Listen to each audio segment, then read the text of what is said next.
জান্নাতে খেজুর গাছ রোপণ করার যে জিকির, সে জিকিরটি তিরমিজিতে হাদিস নাম্বার 3465 নম্বর হাদিস, জাবের রাদিয়াল্লাহু তাআলা থেকে বর্ণিত।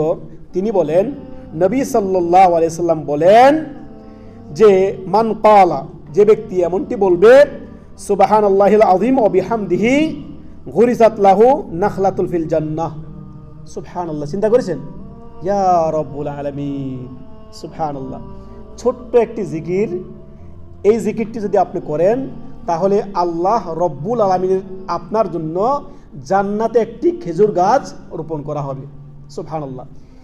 আপনি এই জিকিরটি যদি করেন, যতবার আপনি এই জিকিরটা করবেন ততটা খেজুর গাছ আপনার জন্য জান্নাতে রোপণ করা হবে। ছোট্ট একটি জিকির, সুবহানাল্লাহ।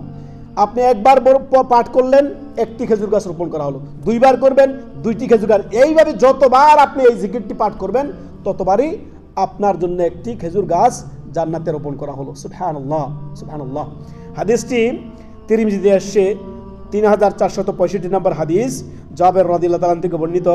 নবী সাল্লাল্লাহু আলাইহি সাল্লাম বলেন, মান ক্বালা সুবহানাল্লাহিল আযীম ওয়া বিহামদিহি গুরিসাত লাহু নাখলাতুল ফিল জান্নাহ। অর্থাৎ যে ব্যক্তি সুবহানাল্লাহিল আযীম ওয়া বিহামদিহি বলবে, বা সুবহানাল্লাহি ওয়া বিহামদি দুইভাবে রয়েছে, বলবে, তার জন্য জান্নাতে একটি খেজুর গাছ রোপণ করা হবে। সুবহানাল্লাহ। কতক্ষণ লাগলো?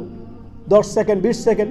এই অল্প সময়ের মধ্যে আপনি অনেক নেকি অর্জন করে নিতে পারেন। জান্নাতে যতবার পড়লেন অতবার আপনার জন্য জান্নাতে খেজুর গাছ রোপণ করা হলো। সুবহানাল্লাহ, সুবহানাল্লাহ।